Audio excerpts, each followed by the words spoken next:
함께 보실 말씀은 마태복음 21장 18절부터 22절까지의 말씀입니다. 마태복음 21장 18절부터 22절까지의 말씀을 한 구절씩 교독해 올리겠습니다. 이른 아침에 성으로 들어오실 때에 시장하신지라.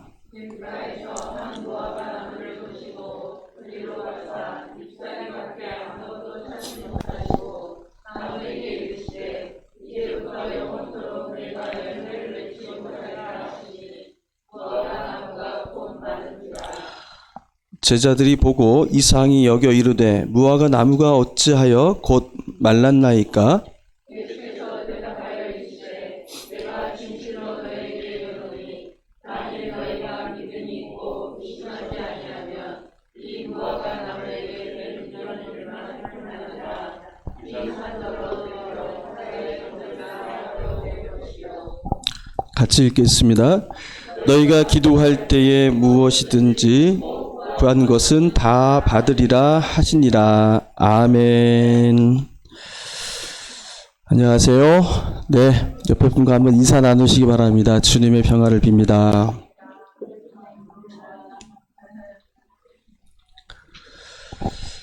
오늘 배고프신 예수님이라는 말씀 제목으로 함께 은혜 나누도록 하겠습니다. 오늘 말씀은 열매 맺지 못하는 무화과 나무를 저주하신 사건에 대해서 기록하고 있습니다.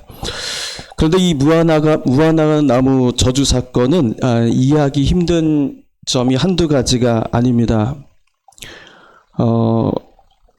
사건은 이렇습니다. 예수님께서 베다니에서 나오셔서 다시 성전으로 들어가실 때에 예수님께서 시장길을 느끼셨습니다. 마침 예수님 시야에 잎이 무성한 무화과 나무가 눈에 들어왔습니다. 잎이 무성했기 때문에 당연히 무화과 나무 열매가 맺혀져 있으리라 그렇게 기대하셨던 거죠. 그런데 막상 그 앞에 다가서 잎사귀만 무성했지 거기에는 무화과 나무가 열매가 맺히지 않은 것을 보셨습니다. 예수님께서는 크게 실망을 하셨던지 이렇게 나무를 저주하시죠. 이제부터 영원토록 내가 열매를 맺지 나무가 말라 죽게 되었습니다. 이 같은 사건을 마가복음 11장에서도 보도 여기에서는 이 무화과 나무에 열매가 없었 이유를 이때는 무화과 나무 철이 아님이라 말씀하고 있습니다. 철이 아니어서 열매가 없었던 것뿐인데 이 멀쩡한 무화과 나무를 저주하여 죽게 만드신 이 행동은 좀 우리가 쉽게 수긍하기가 어렵습니다. 허기진 예수님의 그 심정, 상황을 우리가 모르는 바는 아니지만 또 우리가 이렇게 좀 배가 고프거나 당이 좀 떨어지게 되면은 좀 우리가 이성도 잃은 적이 있죠. 예, 조금 그럴 수도 있습니다. 그런데 그렇다고 해서 예수님 그분의 신적인 능력을 이용해서 엄연히 한 생명일진데 그 생명을 고사시키셨다라는 것, 정말 그럴 수가 있는 것인가 이렇게 한번 물어보는 것입니다. 예수님은 어떤 분이셨어요? 예수님은 병든 사람을 고치시고 죽은 사람도 살리시는 그런 분 아니십니까? 그런데 고작 열매가 없다고 나무를 말라 죽게 하신다니 좀 의외인 예수님의 모습을 보게 됩니다. 설령 열매가 없다 하더라도 나그네에게는 그늘이 되어줄 수 있고요. 또 새들에게는 둥지가 되어줄 수 있는 것 아니겠습니까? 지금 당장 열매가 없다 하더라도 때가 되면 언젠가 열매가 맺을 때도 있을 것이고요. 올해가 아니면 내년에는 결실할 수도 있는 그런 나무라는 것입니다. 그럼에도 그 모든 가능성을 다 무시하고 나무를 말라 죽고 또 저주하신 예수님의 행동이 우리 눈에는 이상하고 또 야속하게 보일 수도 있습니다. 그래서 우리는 참으로 묻지 않을 수가 없습니다. 과연 예수님은 무화과 나무를 왜 저주하셨는가? 그리고 그 저주 사건을 통해서 우리에게 과연 무엇을 말씀하고자 하시는 것일까? 무슨 뜻이 과연 이 말씀 속에 담겨 있는 것일까? 우리는 이것을 오늘 묻고자 합니다. 예수님의 뜻을 우리가 이해하려면 앞의 상황 속에 무슨 일이 벌어졌는지를 우리가 다시 한번 볼 필요가 있습니다. 우리가 잘 알듯이 무화과나무를 저주하신 사건, 이 앞에는 예수님께서 예루살렘 성전을 뒤엎으신 사건이 있었습니다. 유대인에게 예루살렘이라는 그 도시와 또 그 위에 세워진 성전은 유대 사회를 통합하고 또 이끌어가는 그런 신앙의 중심지입니다. 그런데 예수님이 보셨는데 그것이 말이 성전이지 그 안에서 벌어지는 그 모양새는 말이 아니었던 거예요. 예수님은 그 안에서 성전의 썩은 탐욕을 보셨던 것입니다. 성전의 제사장과 지도자들이 담합하여서 하나님의 율법을 자신들의 이득을 취하는 수단으로 악용하는 모습을 보셨던 거예요.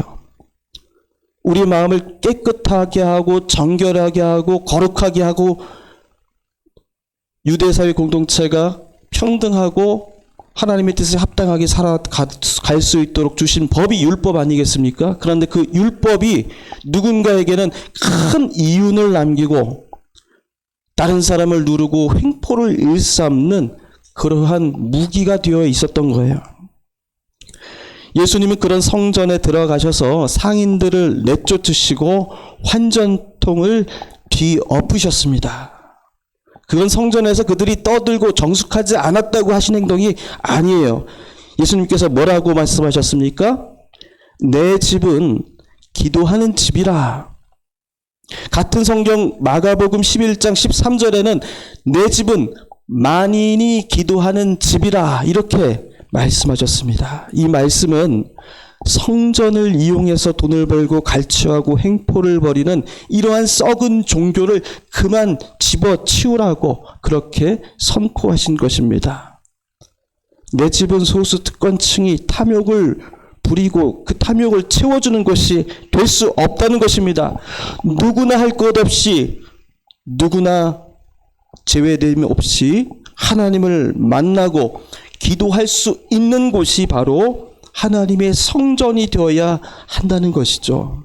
그러니 예수님께서는 이 성전을 허물고 다시 3일 만에 세우겠다라고까지 말씀하신 것입니다.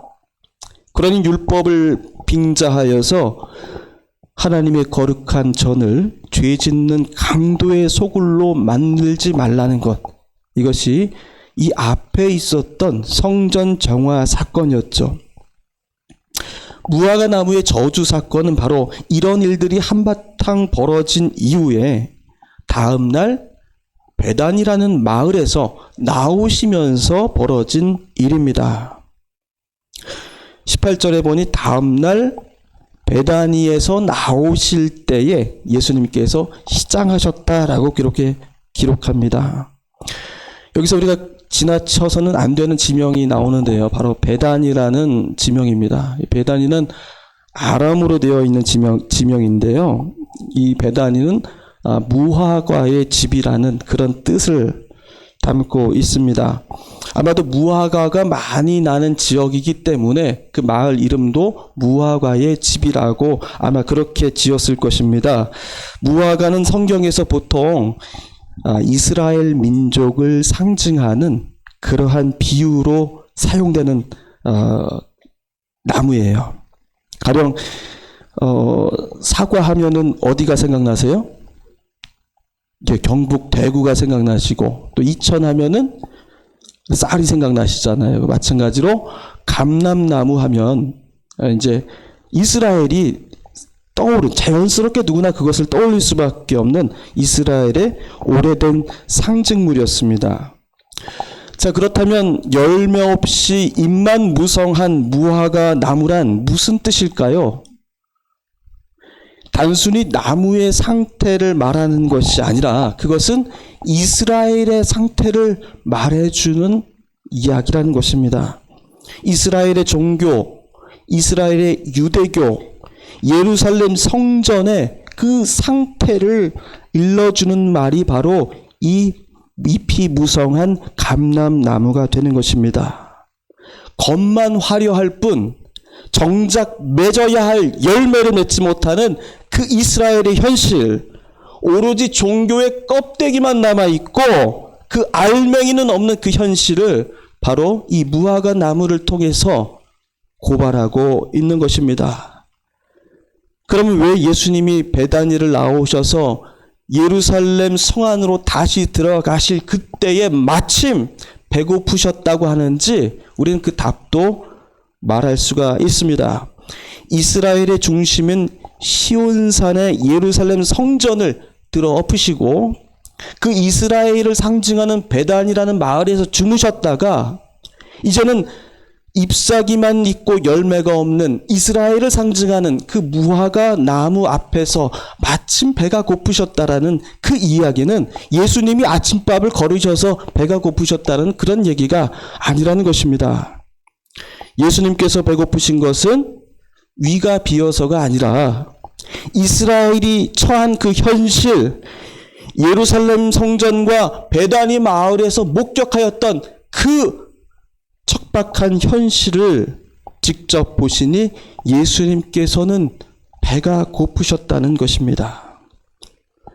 예루살렘 성전의 그 모양새는 화려하고 높고 웅장하고 거룩한 장식으로 치장되어 있지만 진정으로 하나님을 예배하는 그런 성전은 아니었다는 것. 그곳에는 어떠한 구원도 있을 수 없다는 것.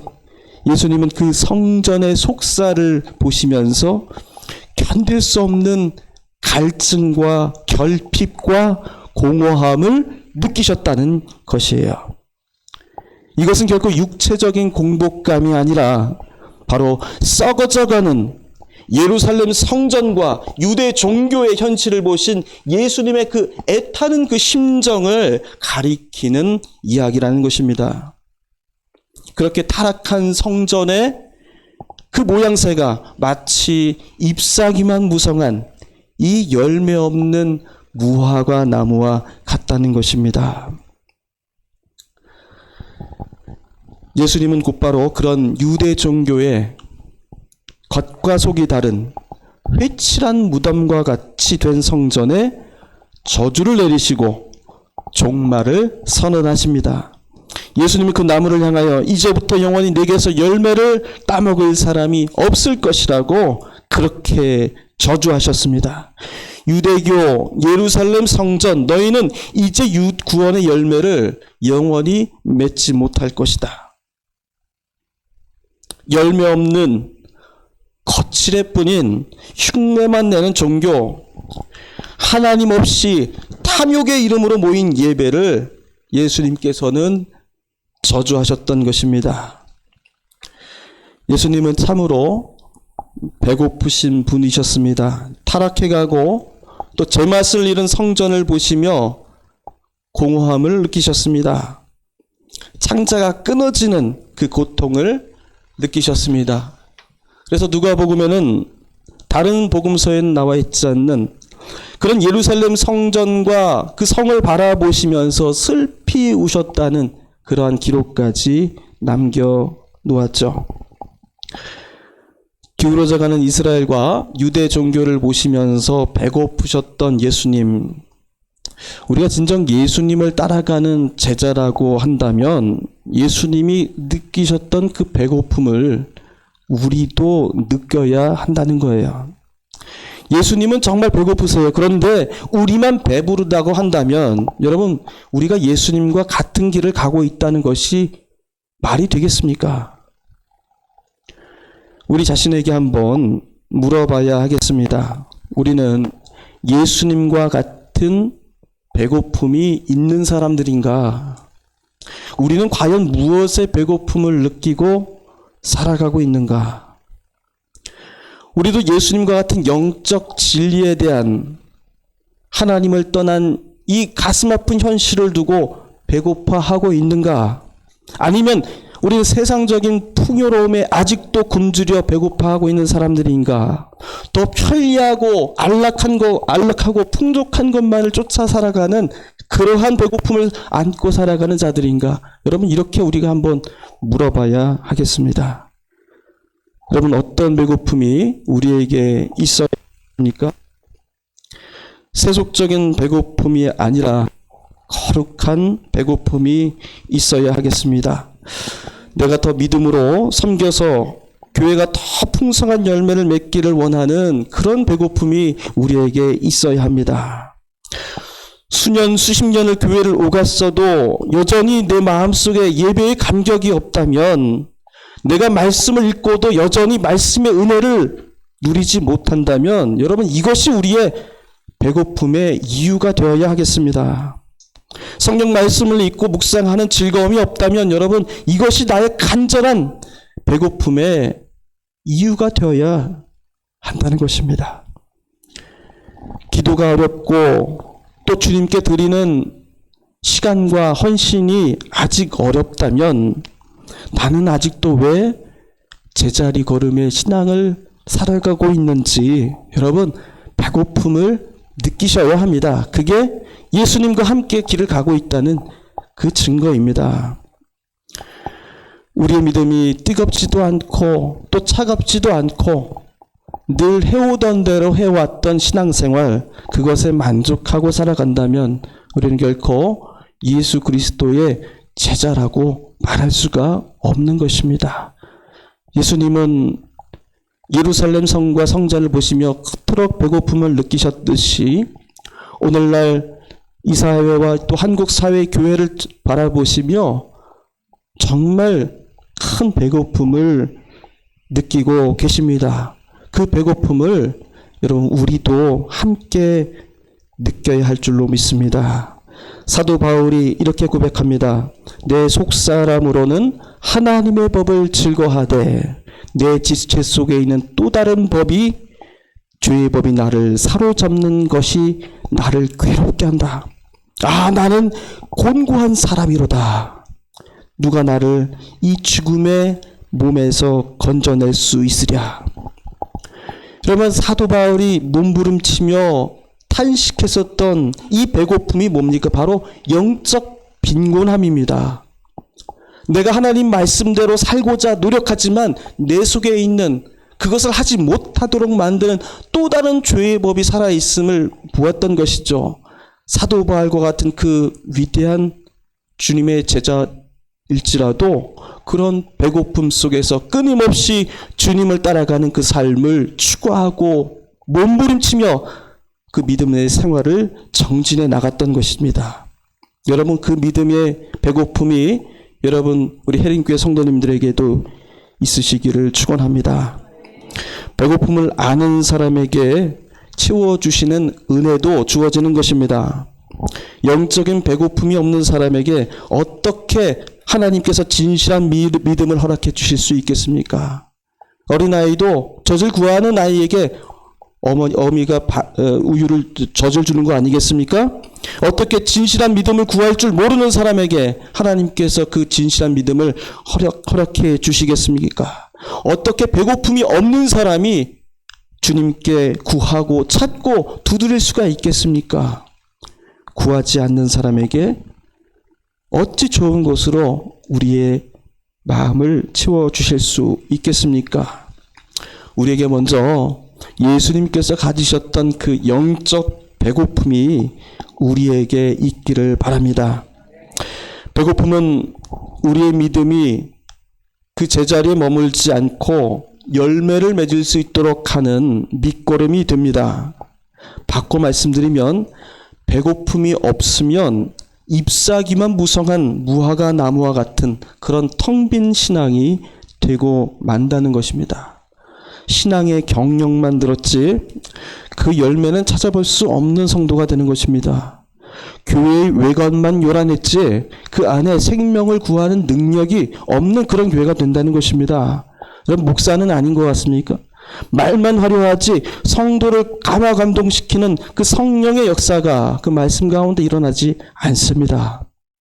잎사귀만 무성한 신앙, 또 외관만 요란한 그런 교회, 정작 열매를 맺지 못하는 오늘의 교회를 향해서 예수님께서는 단호한 말씀을 우리에게 주십니다. 이제부터 내가 열매를 맺지 못하리라. 얼마나 무서운 말씀이에요.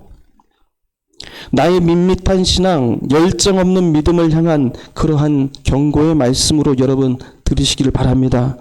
겉으로는 무성한 잎사귀를 자랑하며 나는 신실한 그리스찬이요, 그리고 믿음 좋은 교회라고 얼마든지 꾸밀 수 있고 드러내며 자랑은 할 수 있습니다. 그러나 그 모든 믿음은 결국 열매로 그 진실을 드러내기 마련인 것이죠. 모든 열매가 잎사귀를 자랑하는 그런 시대에 살고 있습니다. 그러나 우리는 열매를 자랑하고 그 열매를 주님께 드리는 교회가 되기를 축원합니다. 어떻게 열매를 맺는 성도가 되고 또 교회가 될 수 있겠습니까? 요한복음 15장 4절부터 8절에 그 말씀에서 그 답을 우리에게 주고 계십니다. 이 말씀은 주보에도 나와 있습니다. 그 말씀 우리가 함께 읽어보도록 하겠습니다. 천천히 우리 한 목소리를 읽어볼게요. 내 안에 거하라, 나도 너희 안에 거하리라. 가지가 포도나무에 붙어 있지 아니하면 스스로 열매를 맺을 수 없음같이 너희도 내 안에 있지 아니하면 그러하리라. 나는 포도나무요 너는 가지라. 그가 내 안에 내가 그 안에 거하면 사람이 열매를 많이 맺나니 나를 떠나서는 너희가 아무것도 할 수 없음이라. 사람이 내 안에 거하지 아니하면 가지처럼 밖에 버려져 마르나니 사람들이 그것을 모아다가 불에 던져 사르니라. 너희가 내 안에 거하고 내 말이 너희 안에 거하면 무엇이든지 원하는 대로 구하라. 그리하면 이루리라. 너희가 열매를 맺으면 내 아버지께서 영광을 받으실 것이요 너희는 내 제자가 되리라. 아멘. 아멘. 열매 맺는 방법이 나와 있죠. 아주 간단합니다. 어떻게 하는 겁니까? 예수 그리스도 그분 안에 거하는 것이에요. 그분 안에 거하기만 하면 열매는 자동적으로 우리에게 맺혀진다는 것입니다. 우리가 뭘 하려고 애쓸 필요도 없어요. 뭘 잘해 보려고 하고 자랑하려고 하고 잎사귀를 내놓고 그렇게 뽐낼 필요도 없습니다. 그리스도 안에 거하기만 하면 농부이신 하나님께서 주시는 그 기름진 양분을 누구나 똑같이 충만히 공급받을 수 있기 때문입니다. 그 기름진 양분은 바로 예수 그리스도라는 줄기를 통해서 우리에게 연결됩니다. 우리가 할 일은 단지 그 포도나무에 붙어 있는 것, 그 한 가지 뿐입니다. 아이를 키우실 때에 아이가 어떻습니까? 엄마 곁에서 떨어질까 걱정하면 늘 엄마 주위 반경을 벗어나지 않고 맴돕니다. 그리고 엄마의 그 시선을 떼지 않습니다. 마찬가지로 우리가 그리스도 안에 거한다는 것은 이걸 말하는 거겠죠. 우리도 예수님 안에 거하고 예수님과 동행하고 그 예수님의 주변 반경을 떠나지 않고 예수님의 그 보시는 시선을 우리도 함께 보는 것. 그런 믿음의 삶을 나의 삶의 자리로부터 하나씩 만들어 나가는 것. 그 구체적인 실천 속에서 우리는 예수 그리스도 안에 살아가는, 우리는 그 포도나무의 가지가 되는, 그래서 그 포도나무의 열매를 맺게 되는 그 은혜가 우리에게 있게 되는 것입니다. 잎이 무성한 종교의 외형이 가진 그 유혹이 결코 만만치 않습니다. 거절하기 힘든 것입니다. 그래서 많은 사람들이, 많은 교회가, 이 시대의 많은 신앙인들이 무화과 나무와 같이 거짓된 신앙, 외식하는 종교의 시대에 압도당하여 끌려다니는 이유가 되는 것입니다. 적당히 믿고 내 즐거움도 누리는 절충되고 타협된 믿음이 호응을 얻는 시대가 된 거예요. 코로나를 겪으면서 우리 모두 그런 일들을 겪게 된 것 아니겠습니까? 이전까지는 그것이 용납되지 않다가 누구나 타협할 수 있는 기회가 주어지자 타협의 길로 나가게 된 거 아니겠어요? 여러분, 그것이 우리 교회의 현실이었습니다. 이것이 우리 믿음의 실상이었다는 거예요. 이 자리로부터 이제 우리는 더 이상 입만 무성한 그러한 교회가 되지 않고, 더 이상 외식만 하는 그런 신앙인이 되지 않고, 회칠한 무덤과 같은 그런 한국 교회가 되지 말고, 작더라도 그 나무에 합당한 열매를 하나라도 맺어내는 것, 그것이 바로 하나님께서 원하시는 뜻인 줄로 믿습니다.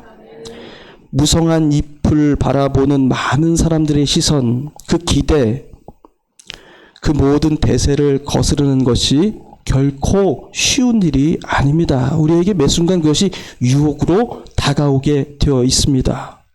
그러나 예수님께서 느끼셨던 그 배고픔으로 참된 믿음과 그 진리를 구하고 찾고 두드리고 구하면 구하는 모든 것대로 주님께서 채워주시겠다고 약속하셨습니다. 21절, 22절에 이렇게 기록하고 있죠. 함께 읽어보겠습니다. 예수께서 대답하여 이르시되 내가 진실로 너희에게 이르노니 만일 너희가 믿음이 있고 외식하지 아니하면 이 무화과 나무에게 이 산더러 들러 바다에 던져지라 하여도 될 것이요 너희가 기도할 때에 무엇이든지 믿고 구하는 것은 다 받으리라 하시니라. 아멘. 여러분, 산더러 들어서 바다에 던져지라 하는 일들이 실제로 일어날 수 있습니까? 그럴 일은 없겠죠. 또 산을 뭐하러 바다에 던지겠습니까?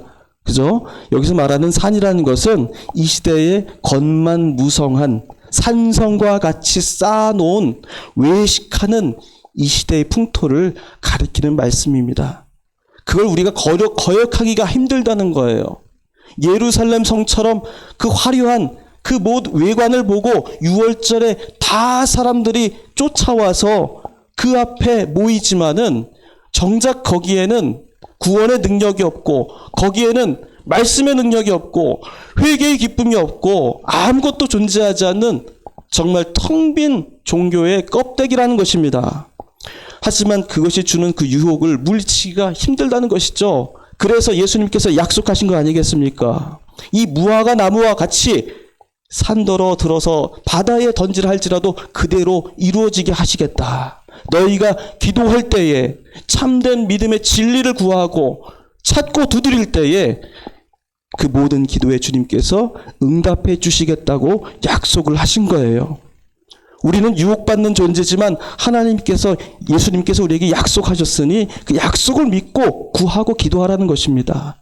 용기를 잃지 말고 이 시대의 믿음을 함부로 흔들어 다른 길로 가지 말고 흔들리지 말고 예수님이 가신 그 길을 같이 가보라는 것입니다. 예수님께서 반드시 이루어 주시겠다고 약속하신 것입니다. 하나님께서 심으신 해림교회라는 씨앗, 누군가 보기에는 잎사귀가 별로 없다 말할 수도 있고요. 또 왜 나무가 이렇게 작냐고 말할 수도 있습니다. 교회가 왜 이렇게 더디 크냐고 누군가 말을 걸어올 수도 있습니다. 그러나 여러분, 오늘 이 말씀을 통해서 분명하게 깨달으시기를 바랍니다. 예수님께서 보시는 것은 잎사귀가 아니라는 것. 예수님께서 보시는 것은 오직 하나, 열매를 맺는지, 그거 하나만을 보시는 것입니다. 요란한 잎사귀보다 열매 하나를 귀중히 여기시고 그 열매를 바라십니다. 작은 나무도 점점 줄기가 자라고 잎이 자라서 마침내 풍성한 믿음의 열매를 맺게 하신다는 그 약속을 우리는 소망으로 간직하면서 우리가 할 일은 뭐예요? 그 나무에 합당한 열매를 맺도록 하는 것, 그것 하나에 우리 모든 정성과 믿음을 쏟아야 하는 것입니다. 우리의 믿음, 우리 각자의 가지신 그 믿음 하나하나를 돌아보시고 또 우리 교회가 가지고 있는 그 믿음의 길을 바라보시면서 우리가 맺어야 할 어떤 열매가 있는지를 우리 함께 꿈꾸시고 또 소망하시기를 바랍니다. 그 소망이 이루어 주실 때에 주님께서 이 재단을 주님께서 기쁘게 사용하여 주실 줄로 믿습니다. 이 소망을 가지고 교회를 아름답고 또 건강하게 섬겨나가는 그런 다짐이 있는 주일 아침이 되시기를 축원합니다. 기도하겠습니다. 하나님 아버지, 우리의 믿음은 늘 세상의 풍파 속에서 흔들리고 유혹당하며 무성한 가짐만을 바라보며 살아가는 그러한 거짓된 믿음으로 살아가기 너무나도 쉬운 나약한 자들입니다. 하지만 오늘 이 말씀을 믿고 의지하고 주님이 말씀하신 약속을 믿고 나아가는 우리가 되게 하여 주시옵소서. 이 교회 안에 심어진 그 귀한 씨앗이 마침내 열매를 맺어서 그 열매로 만인이 살게 하여 주시고 그 열매로 모든 생명을 구원하는 주님의 귀한 열매 맺게 하여 주시옵소서. 우리의 신앙을 돌아보며 아직 우리가 열매를 맺지 못한 믿음이라면 주님, 우리의 마음속에 다시 한번 주님의 포도나무에 가지 붙어있는 가지가 되고자 하는 그 믿음의 결단을 허락하여 주시어서 우리 삶의 순간순간마다 주님을 바라보고 주님 곁을 떠나지 않으며 주님과 동행하는 거룩한 주님의 백성들로 살아가기를 이 시간 주님 앞에 간절한 마음으로 다짐하고 고백하는 시간 되게 하여 주시옵소서. 이 말씀을 통하여 한 주간 살아갈 때 우리의 삶 속에 은혜와 복이 충만케 하여 주시옵소서. 예수님의 이름으로 기도하옵나이다. 아멘.